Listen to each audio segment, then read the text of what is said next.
a Yves, o como le gusta que le llamen, IPA. Él viene de McKinsey y bueno, los dejo con él. Perfecto, Toma. muchas gracias. Hola. Primero quería arrancar con alguna especie de disclaimer. He estado viendo presentaciones bárbaras, no van a ver acá ese tipo de presentaciones o ese tipo de slides, no van a tener slides hermosas a las que puedan sacar fotos, porque la idea es un poco tener una conversación. No vengo tanto a dar una presentación, sino contarles un poco sobre mi experiencia en cuanto a traer agilidad a temas de negocio. En este preciso caso, portfolio y budget management. Voy a empezar contándoles que hace 12 años más o menos aprendí una lección que la entendí recién 8 años más tarde. Estaba en mis comienzos, era programador, estaba trabajando en una empresa, en un proyecto de alta importancia en ese momento. Teníamos un deadline fijo, que no podíamos moverlo porque el stakeholder era el gobierno y tenían una agenda política que cumplir. Y lo que pasaba era que veíamos que no llegábamos con el tiempo. Entonces empieza la presión por todos lados hasta que el project manager, entendiendo que necesitábamos incrementar la capacidad, pero no podíamos confiar el tiempo de hacer el hiring process y demás, empieza a buscar alrededor de la organización por gente que nos pudiera ayudar. Empieza a tratar de mendigar recursos. Por suerte para él no tuvo que ir muy lejos. En el mismo piso encontró 2 chicos que estaban jugando el Street Fighter. Y se acerca a ellos y con buenas intenciones empieza a preguntarles por qué estaban jugando el Street Fighter.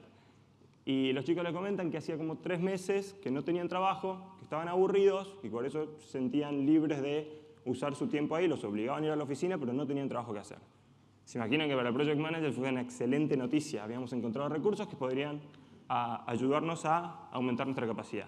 Entonces vino volviendo a mí y me dice, Ipa, mirá, encontré estos 2 chicos, ¿por qué no hablas con ellos para ver un poco más si es un buen fit para el proyecto, si tienen alguna expertise, si te podrían dar una mano en terminar esto? Lo hice, hablé con ellos, la verdad que bárbaro, 10 puntos, con excelente expertise, y ahí fue que averiguamos a qué gerencia pertenecían y nos dirigimos a hablar con su gerente. Tuvimos una reunión, le explicamos la situación, y ahí es cuando el gerente, después de escucharnos, nos mira y nos dice, no va a pasar, no les puedo dar estos recursos. Empieza a explicarnos por qué y nos cuenta que le había costado mucho conseguir el presupuesto para esos recursos. Y que como funcionaba la empresa, si él cedía esos recursos y se enteraban de ello, cuando tenga que pelear por el siguiente presupuesto, le iban a decir que no.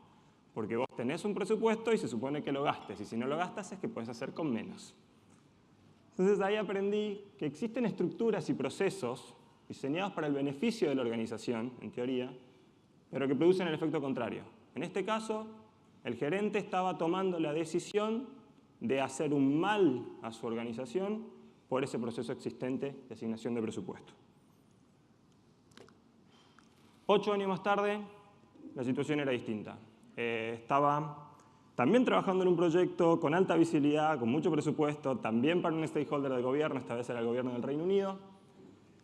Estamos trabajando en Glasgow y a mí me tocaba ser el project manager esta vez. Perdón. Había aprendido, en teoría, bastante de agilidad, así que veníamos desarrollando el proyecto de una manera ágil, era un proyecto también digital, estábamos construyendo una plataforma de microservices para acelerar y reducir costos de todo el proceso de asignación de préstamos estudiantiles. El proyecto iba bárbaro, era 1 año de proyecto, presupuesto, en un momento iban 6 meses, y todo venía bien. Veníamos en tiempo, veníamos consumiendo el presupuesto que se suponía que teníamos que consumir y veníamos haciendo nuestras demos regulares cada 1 o 2 semanas y los stakeholders estaban contentos, todo venía bien. La verdad que me sentía como, wow, qué bien que viene este proyecto. Y en un momento, lamentablemente, la pregunta fue, nos habíamos olvidado qué pasa con los usuarios. Y con los usuarios no me refiero en este caso al consumidor final, que era la persona que iba a recibir el préstamo estudiantil, porque de hecho habíamos basado toda la estrategia en pos de que para ellos no sea nada diferente. Seguían mandando su correo, no sé si saben, pero en el Reino Unido se usa mucho el correo físico, se seguían mandando su correo, aplicando para el préstamo, todo para ellos era transparente, Pero de estos usuarios de los que estoy hablando eran los que realmente iban a utilizar esa plataforma y que en teoría vamos a acelerar ese proceso. Entonces nos dimos cuenta que bueno, nos faltaba una pata muy importante. Iban, como les decía, 6 meses de proyecto y decimos, bueno, ¿qué hacemos? Tenemos que ir y validar con estos usuarios. El problema era que no nos gustaba demasiado, porque nosotros estábamos en Glasgow, no sé si conocen Glasgow, pero es una ciudad muy linda, al menos a mí me encanta, al lado del Clyde y demás. Y el usuario estaba en Darlington, que es un pueblito en el norte de Inglaterra que tiene un bar. No es que a mí me encanten los bars, sí, me encanta, pero tiene un bar. Vamos. Así que no hay nada en Darlington, no queríamos ir hasta allá, pero obviamente lo tuvimos que hacer y diseñamos esta estrategia de prueba en la que fue la que le llamamos oficina modelo. Y la idea era ir a Darlington, poner una oficina con el sistema nuevo y pedirles que un empleado de los usuarios por día usara ese nuevo sistema. Como el sistema no estaba completo, muchas cosas no funcionaban o quedaban a medias, nosotros nos haríamos cargo de eso. La idea era no reducir capacidad, pero sí empezar a ganar información sobre cómo interactuaban con la plataforma. Así que fuimos hasta allá, hicimos esto, no tardamos ni nada, 10 minutos en encontrarnos con el primer problema. El usuario levanta una de las pantallas y nos dice, ¿por qué tengo que cargar toda esta información? Y bueno, nosotros le decimos, como pensando que era una excelente respuesta, bueno, si cargas toda esta información, el sistema luego automatiza todo lo demás y a la larga termina reduciendo el lead time de lo que es todo el proceso de la asignación de presupuestos. Y el tipo nos mira y nos dice, claro, pero mi lead time incrementa. Claro, pero yo tengo que hacer más trabajo. Y entonces dijimos, bueno, está bien, anotemos ese feedback, sigamos. En otro momento decía, ¿por qué tengo que contemplar esta variable? Y bueno, es una variable clave. Si cambia el contexto y va a ser muy difícil entonces lo que tenga que pasar después en la oficina del gobierno para que ese préstamo se apruebe. Y él nos dice, claro, esa variable yo ya la sé. Y como además, como todo el proceso no está automatizado, si algo cambia es cuando me entero. No quiero tener que pensar en eso ahora. Y así un sinfín de problemas. Para el día 1 nos miramos todas las caras diciendo, esto está todo mal, ¿qué podemos hacer? Día 2 peor, día 3 peor, cada vez más. Este era yo en un momento. ¿Qué hago?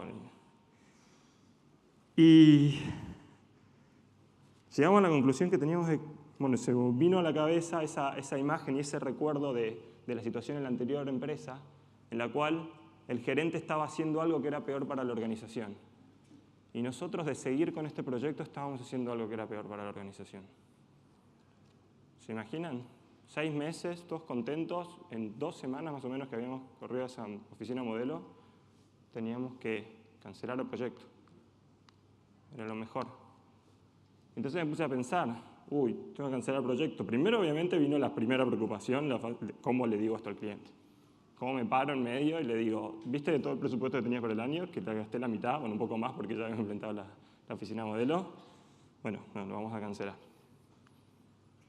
Después empecé a pensar en las implicancias que tenía que cancelar ese proyecto. Y era que yo tenía un gobierno con fondos, dispuesto a dárselos a estudiantes, con la visión de incrementar la cantidad de gente que tiene acceso a estudios universitarios, y nosotros no íbamos a generar ese incremento. Por nuestra culpa, un Estado que tiene fondos le iba a negar ese acceso a un estudiante. Así que realmente me sentí pésimo, no sabía qué hacer, pero en esa búsqueda de implicancias fue cuando me di cuenta lo que era realmente el objetivo del proyecto. Y ahí vi una luz al final del túnel, porque pensándolo bien era eso. Teníamos que tratar de incrementar la cantidad de usuarios que podían tener acceso al sistema, al sistema de préstamos estudiantiles. Y la forma en la que lo estábamos tratando de hacer era disminuyendo los procesos de esa asignación. Y la apuesta, como venían hablando antes del In-Value Tree, que lo vamos a ver un poquito más en detalle ahora, era esta multiplataforma de microservices. Con la oficina modelo encontramos un montón de cosas que no iban a funcionar, pero también encontramos algunas que sí. empezamos a darnos cuenta que ese supuesto en un principio de dejar al consumidor final transparente a todo esto, en realidad tenía mucha potencialidad. Había mucho que podíamos empezar a mejorar desde ese lado. Y nos vino esa idea justamente hablando con los usuarios. Entonces, ahí fue cuando dije, bueno, está bien, tenemos 6 meses más de presupuesto para apuntarle a ese objetivo. Usemos toda esta experiencia y aprendamos. Porque esta vez lo que sí hicimos fue operar bajo la creencia de que nuestro conocimiento es insuficiente. Y eso me sigue hasta hoy por hoy. Porque cuando hablamos de agilidad, hay un amigo mío que le gusta decir que es humildad decir no sé. Y yo digo, bueno, no es tanto no sé, ¿no? Dentro de todos sabemos, vamos, estudiamos, trabajamos, tenemos nuestra experiencia. Digo que más que no saber es entender que nuestro conocimiento es insuficiente para el tipo de problemas que estamos tratando de resolver. Entonces, con esta nueva idea de que podíamos automatizar desde el otro lado el proceso, empezamos con nuestro Lean Value Tree. Y ahí pensamos en la visión, en esta visión inspiracional, que era que más gente del Reino Unido tenga acceso a la educación universitaria. Y luego había distintos objetivos o distintas metas, como dijo Javier ayer, para lograr esa visión. Una era reducir los tiempos de este proceso. Otra podría haber sido, no sé, crear más universidades. Otra podría haber sido mejorar el ratio de dropout de lo que era el high school. No sé. La nuestra era tratar de reducir ese proceso. Y una apuesta sí era la plataforma, pero la otra era esto que habíamos empezado a desarrollar, que era cómo automatizábamos la parte desde la toma de datos desde el usuario final. Y como ahora operábamos bajo la creencia de que nuestro conocimiento era insuficiente, empezamos a hacer experimentos. Por suerte, una sobrina de los usuarios finales estaba en el proceso también de asignación, nos presentó a más gente y empezamos a trabajar mucho más cerca con el consumidor final y empezar a hacer todos estos experimentos. Porque al fin y al cabo es como dice Tim Harbour, que el éxito tiene más que ver con rápidamente arreglar tus errores que con no cometerlos. Probablemente vamos a cometer errores. La charla obviamente con el cliente no fue nada fácil. Fuimos con nuestro Lean Value Tree, ya como habíamos hecho nuestro proceso de duelo, hasta fui casi contento de decirle, mira, te estoy ahorrando 6 meses. Obviamente no resultó tan así. Estaban furiosos. Pero bueno, creo que ya nos sentíamos con argumentos suficientes como para defender lo que estábamos proponiendo. En un momento me acuerdo que nos dice, ¿por qué debería creer en ustedes? ¿Por qué debería nuevamente apostar a ustedes? Y un senior consultant que estaba conmigo le dice, bueno, porque nos importa. Porque de no habernos importado, vos estabas contento con el proyecto que estábamos entregando, venías a todas nuestras demos, de no habernos importado, hubiésemos consumido esos otros 6 meses de presupuesto como acordado y hubiese pasado lo que seguro a ustedes les ha pasado un montón de veces. Terminamos entregando algo que en papeles está bien, tiene todos los checks, nadie nos puede decir nada, pero no genera el impacto que queríamos generar. Así que tuvimos esa charla, por suerte se convenció, salió bien. Y eventualmente logramos el objetivo, de hecho salió en los diarios, estuvo bastante bien. Ahí empecé a pensar un poco sobre el presupuesto. Bueno, decimos, bueno, ¿qué hay del presupuesto? ¿Cómo lo utilizo? Y busqué la definición de presupuesto en la Real Academia Española. Y dice, empieza con de presuponer. Ya es lo primero que dice. De cómputo anticipado del coste de una obra o de los gastos y rentas de una corporación. Aquí ya está hablando de suponer costo y anticipado, todo el análisis que eso requiere. La definición en inglés, budget, el sustantivo noun, dice an estimate of income and expenditure for a set period of time. Me gusta un poquito más esta parte. Primero porque habla de estimate, habla de estimación. Ya sabemos que esa estimación no es real. Me gusta también la parte de income, también and expenditure, pero también income, porque nos obliga a pensar un poco más con lo que estoy tratando de ganar. Y creo que nos lleva, o nos facilita, cambiar la pregunta de cuánto cuesta el proyecto a cuánto estoy dispuesto a gastar para conseguir el objetivo. Creo que Javier también lo decía ayer, decía, un hincha, ¿estarías dispuesto a comprar la camiseta de tu club rival? Y decía, pero si la calidad es la misma, si es buena, si es linda. Bueno, yo lo llevo un poquito más adelante y sería, ¿cuánto estás dispuesto a gastar por el objetivo que tenés? Y es muy difícil preguntarse eso, sobre todo cuando se lo preguntas a C-levels. Porque el C-Level lo primero que está acostumbrado a hacer es presupuestar, analizar los costos y decime cuánto cuesta. Y nosotros le decimos, no, decime cuánto querés gastar en conseguir esto. Y así nos habilitas un montón de otras opciones. Entonces, así sí, una vez que tenés esa pregunta, le pones el budget, para no decir el presupuesto, al objetivo. Esto es lo que estoy dispuesto a gastar en cumplir este objetivo.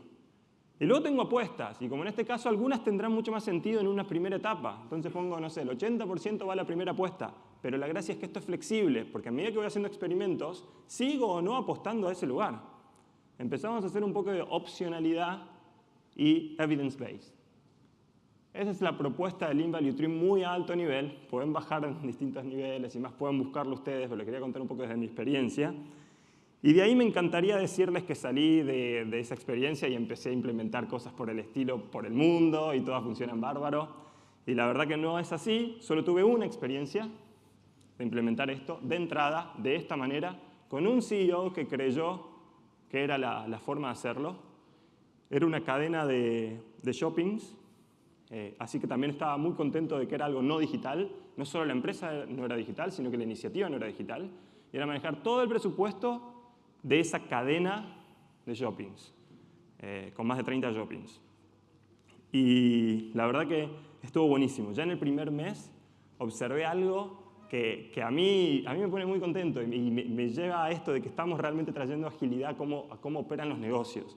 Se los voy a contar. Tenían un caso, una iniciativa presupuestada, que era el tirar unas escaleras, 2 escaleras. Romper escaleras de la fachada estaba en el principio. ¿Qué pasaba?